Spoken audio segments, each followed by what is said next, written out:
Hello बच्चों, कैसे हैं आप सब। उम्मीद करते हैं कि अच्छे होंगे। तो आज की वीडियो में हम लोग पढ़ेंगे क्लास 10th का चैप्टर 2 जो कि हिस्ट्री का है, वो भारत में राष्ट्रवाद। तो पिछला पार्ट हो चुका है। पिछला पार्ट अगर आप लोग नहीं देखे हैं तो जाकर देखिए। वो आज होगा पार्ट 2। तो चलिए बिना देर किए हुए स्टार्ट करते हैं। देखिए क्वेश्चन क्या है।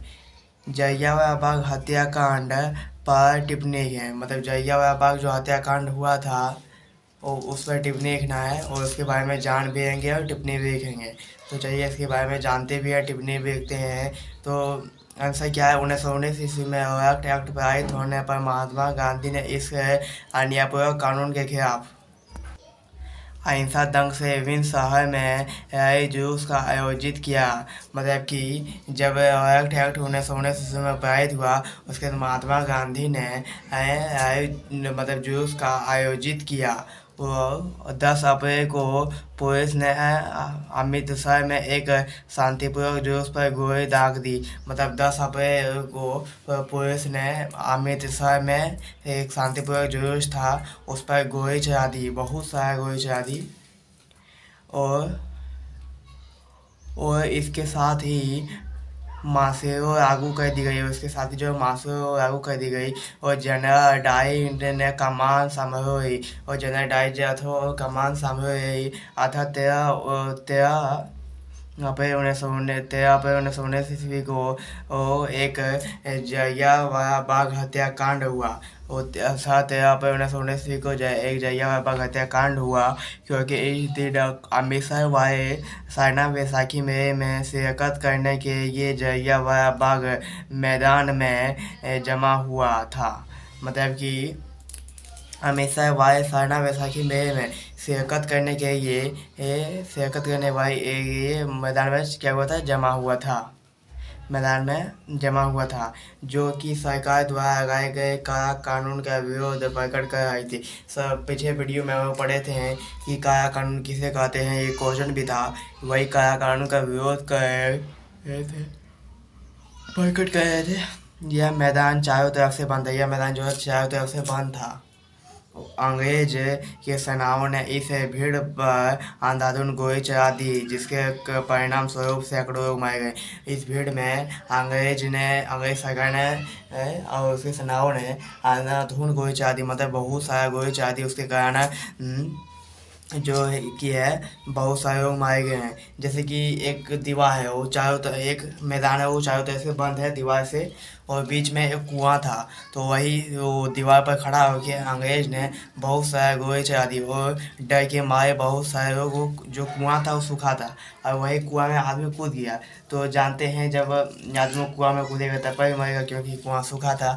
और पहले के ज़माने में कुआं बहुत गड्ढा हुआ करता था, और गड्ढा भी था और सूखा भी था, इसलिए आदमी कूदा, उसके ऊपर भी आदमी कूद गया, उसके ऊपर भी आदमी कूद गया, इससे वो और लोगों का जान चली गई।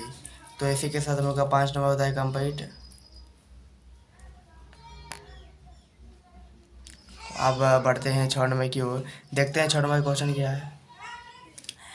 साइंट कमिश्नर पर टिप्पणी के। साइंट कमिश्नर जो था उस पर टिप्पणी की ना लिखेंगे।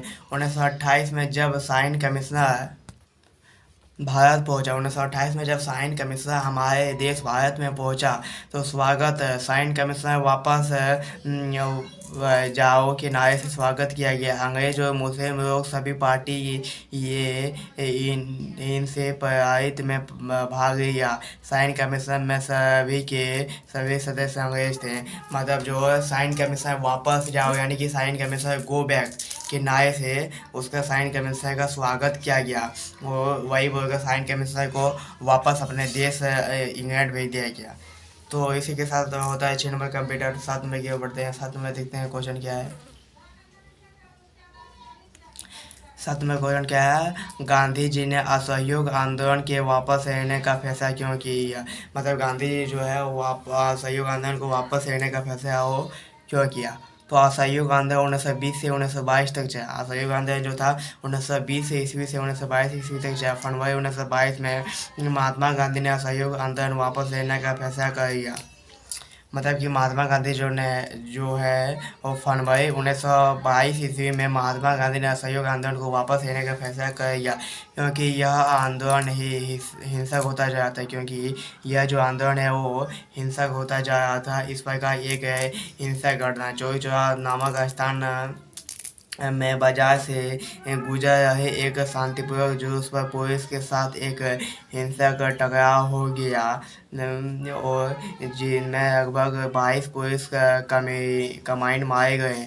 अतः इस घटना को के बारे में सुनते ही महात्मा गांधी ने असहयोग आंदोलन को वापस ले लिया। मतलब कि ये जो घटना हुआ था, ये घटना के बारे में महात्मा गांधी जैसे ही सुने वो असहयोग आंदोलन को वापस है, तो इसको चाहिए समझते हैं ये क्या समझाना चाह रहा है। असहयोग आंदोलन 1920 ईस्वी तक जाए, मतलब असहयोग जो आंदोलन था 1920 ईस्वी तक जाए, वो यहाँ तक समझा दिए थे ना। वापस लेने का फैसला कर लिया, मतलब 1922 ईस्वी में महात्मा गांधी ने असहयोग आंदोलन को वापस लेने का फैसला कर लिया। यह आंदोलन हिंसक होता रहा था, यह आंदोलन जो हिंसक होता रहा था, सबके ये लड़ाई का वो उत्पन्न हो रही थी, और ये महात्मा गांधी को पसंद नहीं था, क्योंकि यह आंदोलन इसी प्रकार ये एक घटना हिंसक घटना चौरी चौरा नामक स्थान में बाजार से गुजर रहे शांतिपूर्वक जुलूस पर पुलिस ने गोली दाग दी। वो वही जो पीछे वही क्वेश्चन पढ़ाए थे, हिंसा होता टका हो रहा था, जिसमें वह 22 पुलिस कमिश्नर मारे इसमें 22 पुलिस कमिश्नर मारा गया था। महात्मा गांधी ने इस घटना के बारे में सुनते ही असहयोग आंदोलन को वापस ले लिया। तो चाहिए ऐसे ही हमें को 7 नंबर होता कंप्लीट। अब बढ़ते हैं 8 नंबर की ओर। देखिए 8 नंबर क्वेश्चन क्या है, सविनय अवज्ञा आंदोलन पर टिप्पणी है। सविनय अवज्ञा जो आंदोलन है उस पर टिप्पणी लिखना। लिखते हैं, महात्मा गांधी मार्च 1930 ईस्वी में दांडी यात्रा करके नमक कानून का उल्लंघन किया और सविनय अवज्ञा आंदोलन का प्रारंभ हुआ। 11 मार्च 1930 ईस्वी को महात्मा गांधी अपने 18वीं शताब्दी के साथ नमक यात्रा शुरू कर दिया। यह यात्रा साबरमती आश्रम से 240 किलोमीटर दूर दांडी नामक स्थान से गुजराती तटीय कस्बों में जाकर ख़त्म हुआ। इस यात्रा को पूरा करने में 24 दिन का समय लगा तथा गांधी जी भारतीय लोगों के यह आह्वान किया कि अंग्रेज की शांतिपूर्वक अपेक्षा करें, यानी अंग्रेज का कहना ना माने। तो इससे क्या समझ आता है आप लोगों को? तो इसी के साथ 8 नंबर होता है कंप्लीट। आप आज के ये इतना ही। अब नेक्स्ट वीडियो में इसका और क्वेश्चन आंसर करेंगे, 5-6 और क्वेश्चन आंसर होगा। तो आज के ये इतना ही। अगर आप लोग चैनल पर नए हैं तो चैनल को सब्सक्राइब कीजिए और अपने दोस्तों या क्लासमेट में जरूर शेयर करिएगा। तो आज के इतना ही। अब मिलते हैं नेक्स्ट वीडियो में, तब तक के जय हिंद, जय भारत, वंदे मातरम।